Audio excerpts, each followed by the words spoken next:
The blood eagle's origins are deeply rooted in Viking culture, a world shaped by brutal customs, honor, and a relentless pursuit of revenge.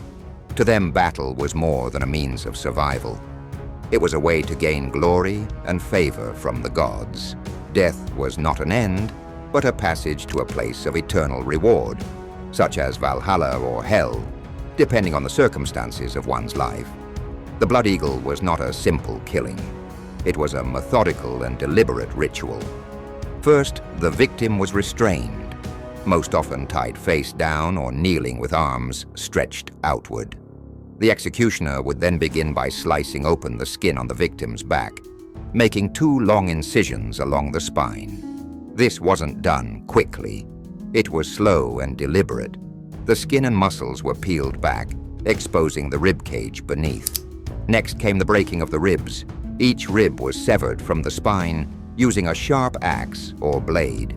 The bones were forced outward, one by one, splaying open the chest and back like a grotesque pair of wings. This part of the ritual gave the method its name, blood eagle, as the spread ribs were said to resemble the wings of an eagle. But the suffering didn't end there. The executioner then reached in and pulled the lungs out through the openings, draping them over the rib wings. The victim was kept alive during as much of this process as possible, with the belief that showing pain, or worse, crying out, was a sign of weakness and shame. According to the old tales, a true warrior was expected to endure this in silence. Some accounts mention that salt was rubbed into the wounds, either to increase the agony or as part of a ritual purification. Salt, in many ancient cultures, was seen as a sacred substance. In this case, though, its use would have turned pain into torture, keeping the victim conscious and suffering for as long as possible. This was not just an act of killing. It was theater, a warning to all who dared defy the Norse or betray their trust. The public display of the victim, ribs spread, lungs out, blood flowing, was designed to burn itself into the minds of onlookers. It was a terrifying image, a symbol of total domination. Every part of the blood eagle was meant to dehumanize the victim and glorify the executioner. Whether done in vengeance, sacrifice, or judgment, it stripped the person of dignity and left behind only a brutal legend. The blood eagle was not just a method of execution, it was a ritual. It was a form of retribution, a final punishment for those who had betrayed the Norse or had been captured in battle. But its true purpose was deeper. It wasn't simply about inflicting pain, it was about sending a message and establishing dominance. The origins of the blood eagle are most notably mentioned in the Orkneyinga saga, one of the primary historical sources of Viking lore. This saga recounts the story of the legendary Viking leader Ivar the Boneless and his revenge against King Ælla of Northumbria. According to the saga, Ivar captured King Ælla and subjected him to the blood eagle, carving open his back, pulling out his lungs, and spreading them like wings. This act of violence was not a random event.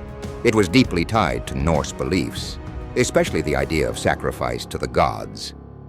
Odin, the chief of the gods, was associated with war, death, and sacrifice. The Vikings believed that the gods required sacrifices, both to gain favor in battle and to ensure a peaceful death.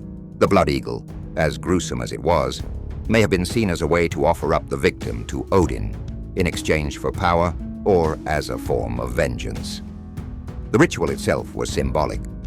By spreading the ribs like wings, it was said to represent a sacrifice to Odin, who had a raven for a companion and was often depicted with wings. This imagery aligned with the Viking view of death as a transition to another world, a place of divine judgment or eternal glory, depending on how the person lived their life.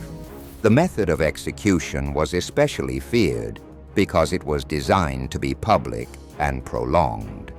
The victim, often an enemy king or a high-ranking prisoner, would be subjected to the procedure in front of others to demonstrate the power of the victor. It wasn't just about death. It was about humiliation, fear, and showcasing the ruthless might of the Viking warriors. While the blood eagle became an infamous part of Viking lore, it wasn't the only method of execution used. However, it stood out due to its symbolic nature and its association with the Norse.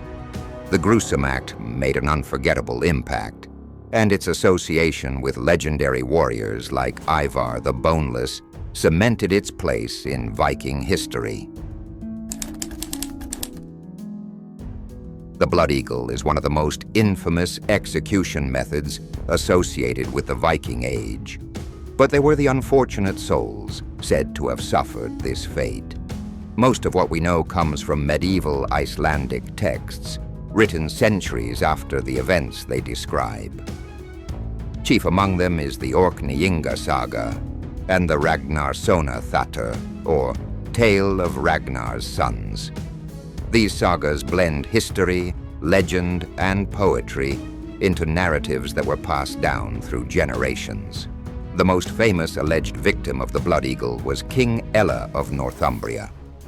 According to the Ragnarssonathatr, Ælla was responsible for the death of the legendary Viking warrior Ragnar Lothbrok, who was supposedly thrown into a pit of snakes by Ælla. In response, Ragnar's sons, most notably Ivar the Boneless, launched a brutal campaign against Northumbria. After defeating Ælla in battle, they carried out the blood eagle as revenge for their father's death. The saga describes Ivar carving the eagle on Ælla's back and offering him as a sacrifice to Odin. Whether this actually happened or not is debated, but in the story, Ælla becomes the perfect example of how the blood eagle was used as both vengeance and religious offering. Another name tied to this method is Halfdan Halig, a Norwegian nobleman. According to the Orkneyinga saga, he was executed by Torf Einar, an Earl of Orkney, using the blood eagle after a feud. This again points to the act being used as a punishment against powerful enemies or traitors, often carried out in the context of personal revenge or honor. These references are brief and poetic, often written in the form of skaldic verse, Viking poetry that used metaphor and symbolism.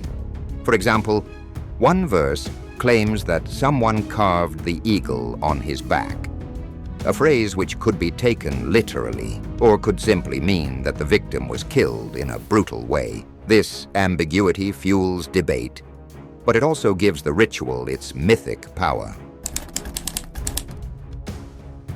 To the Vikings, death was not the ultimate punishment. Cowardice was. In their worldview, how a person died mattered far more than when or why. Pain was not something to be avoided. It was something to be endured with pride. Viking society celebrated strength, resilience, and honor in battle. A warrior who died with courage could earn a place in Valhalla, the majestic hall of the slain, ruled by Odin. There, the fallen would feast and fight until the day of Ragnarok, the end of the world. But there was a condition. Only those who died bravely were worthy. This belief shaped every aspect of how the Vikings viewed suffering. To cry out in pain, to beg for mercy, or to show fear in one's final moments, these were signs of weakness. A true warrior faced death in silence, with defiance, even when confronted with the most agonizing torture imaginable. This cultural mindset is why the blood eagle was so feared. It wasn't just a death sentence, it was a test. The ritual exposed not only the victim's body, but their soul. Enduring the blood eagle without screaming was seen as the final act of bravery. Failing to do so meant dying in shame, dishonored in life, and denied glory in the afterlife. Religious beliefs also played a role. Sacrifice was central to Norse spirituality. Animals, and sometimes humans, were offered to the gods in rituals meant to bring victory in war, good harvests, or safe passage to the next world. Odin himself was associated with both sacrifice and suffering. He famously hung himself from the world tree, Yggdrasil, pierced by a spear in search of wisdom. That image of self-inflicted pain became a model for strength and transformation. In that light, the blood eagle may have been more than just execution. It was a kind of offering, a way to give an enemy's soul to Odin, to cleanse betrayal with blood, and to reaffirm the power of the Norse gods and their followers. So when a Viking chose to use the blood eagle, it wasn't only about cruelty. It was about judgment, about proving a point, and about enforcing a code that demanded pain be faced head-on without flinching. Today, the blood eagle lives on, not in practice, but in memory. It has become one of the most haunting symbols of Viking brutality, often referenced in books, documentaries, and scholarly discussions about ancient punishment. Despite the limited historical records, the legend has gripped the imagination of many. The method's graphic nature and ceremonial detail make it stand out, even among the cruelest execution techniques of the ancient world. Whether it happened exactly as described or not, the idea of it is enough to leave a mark. Modern historians continue to analyze the few medieval texts that mention the blood eagle. Some suggest it might have been poetic metaphor. Carving an eagle on someone's back could have simply meant a particularly violent death. But even if the literal act was rare or exaggerated, the fact that people believed it happened speaks volumes about Viking reputation and fear tactics. The blood eagle represents more than just violence. It captures the extremes of human belief, where religion, honor, vengeance, and pain are deeply entangled. For the Norse, it was a reflection of their values: strength over weakness, ritual over randomness, and glory in death rather than fear of it. In the modern world, the blood eagle challenges our understanding of justice and humanity. It reminds us how far societies have come, and how far they were once willing to go, to maintain power, honor the gods, or make a statement. Its legacy survives not because it was common, but because it was unforgettable.